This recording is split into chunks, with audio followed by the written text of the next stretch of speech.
ओम श्री परमात्मने नमः। जय श्री कृष्णा।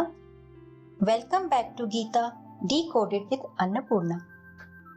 महाभारत एक फेमस एपिक है। ये 5 पांडव और 100 कौरव जो कि कजिन्स थे, उनके बीच संघर्ष की कहानी है। कौरवों का सबसे बड़ा भाई दुर्योधन हस्तिनापुर का राजा था, बट वो बहुत ईगोइस्टिक और ग्रीडी था। दुर्योधन ने गैम्बल में चीट करके पांडवों का राज्य ले लिया और द्रौपदी, जो कि पांडवों की वाइफ थी, उसको सबके सामने ह्यूमिलेट किया। इस पूरी कहानी में जितने भी powerful elders, gurus and mentors थे, वे कौरवों की पांडवों के प्रति दुर्भावना और दुर्व्यवहार को नहीं रोक पाए। Because of the defeat by deceit, पांडवों को 12 साल का वनवास और 1 साल का अज्ञातवास जाना पड़ा। 13 साल वनवास पूरा करने के बाद जब पांडवों ने नेगोशिएशंस में फाइनली सिर्फ 5 ही गांव मांगे, तब भी दुर्योधन ने मना कर दिया। इस कारण कुरुक्षेत्र में महाभारत का युद्ध हुआ, जहां श्री कृष्ण ने एक इमोशनली वीक और डिस्ट्रेस्ड अर्जुन को भगवत गीता का ज्ञान दिया। आज हम उस महान मोमेंट पर पहुंचते हैं जब महाभारत का युद्ध बस शुरू होने ही वाला है। कुरुक्षेत्र की भूमि पर दोनों सेनाएं खड़ी हैं, शंख बजने वाले हैं। इतिहास का सबसे बड़ा युद्ध होने वाला है। लेकिन इंटरेस्टिंग बात यह है कि गीता के पहले श्लोक की शुरुआत बैटलफील्ड पर खड़े किसी वॉरियर से नहीं होती, बल्कि एक अंधे राजा के महल से होती है। हस्तिनापुर के राजमहल में राजा धृतराष्ट्र, जो कि कौरवों के पिता हैं, बैठे हैं, जो जन्म से अंधे हैं। उनके पास बैठे हैं उनके मंत्री संजय, जिन्हें दिव्य दृष्टि प्राप्त है, जिससे वो बैटलफील्ड के लाइव इवेंट्स को राजा धृतराष्ट्र को दूर बैठे हुए बता सकें। यहां से शुरू होती है गीता की पहली बात। ओम श्री परमात्मने नमः। अथ श्रीमद्भगवद् गीता अथ प्रथमोऽध्यायः। धृतराष्ट्र उवाच। धर्मक्षेत्रे कुरुक्षेत्रे समवेतायुयुत्सवः।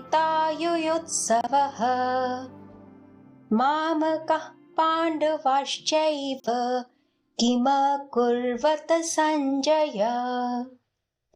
धृतराष्ट्र पूछते हैं, हे संजय, मेरे पुत्र और पांडव जो युद्ध के लिए कुरुक्षेत्र के धर्म क्षेत्र में इकट्ठा हुए हैं, उन्होंने क्या किया? यहाँ एक बहुत गहरी बात छुपी है।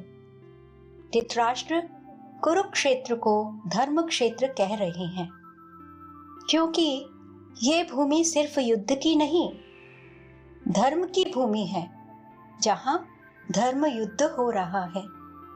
मतलब this is a war for protecting धर्मा।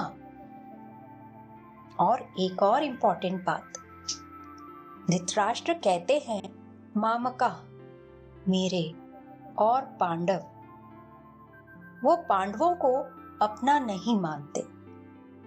यह उनकी आसक्ति और पार्शियलिटी को तो शो करता ही है, पर साथ ही एक प्रैक्टिकल मैसेज भी देता है कि अंधापन सिर्फ आंखों का ही नहीं होता, बल्कि आसक्ति और पक्षपात भी एक तरह का मेंटल अंधापन ही तो है।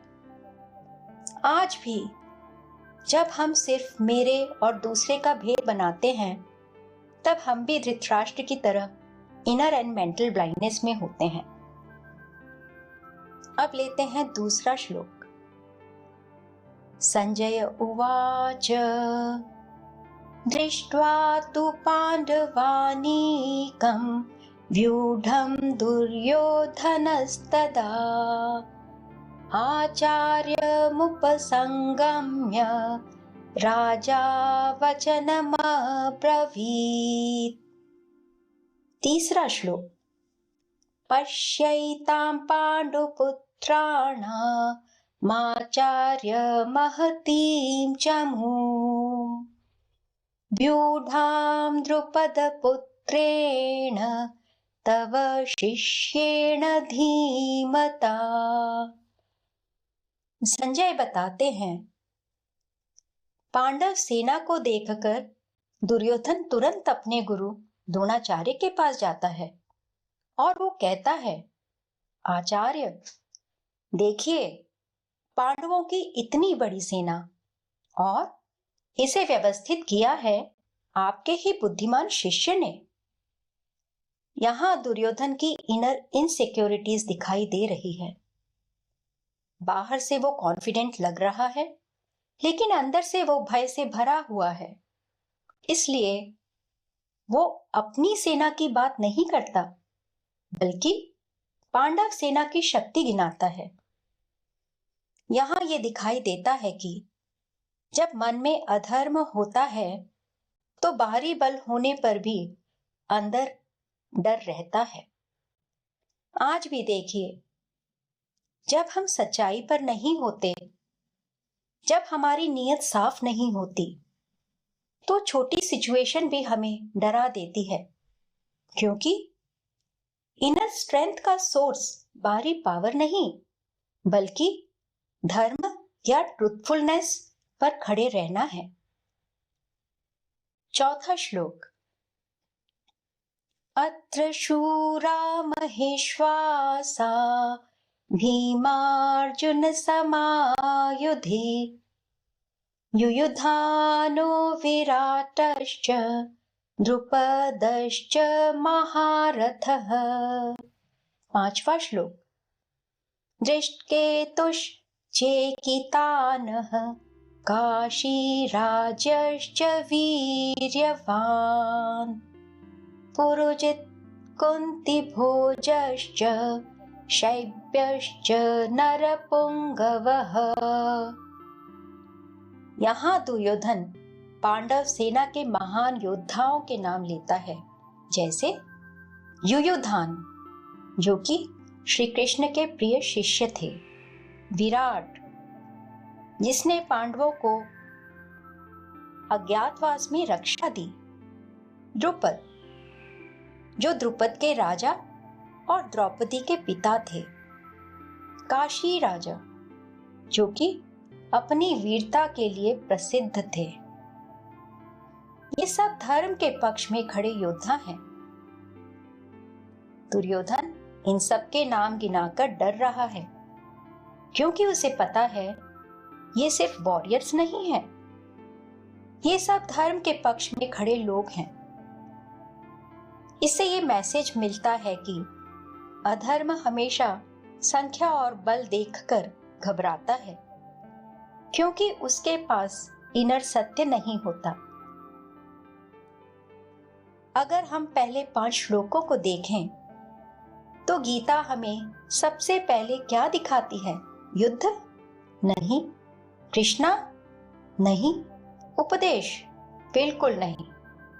सबसे पहले गीता दिखाती है मनुष्य का मन, उसकी आसक्ति, उसका पक्षपात, उसका भय और असुरक्षा। When he is not on the right path। ये सब गीता के शुरुआत में ही सामने आ जाते हैं।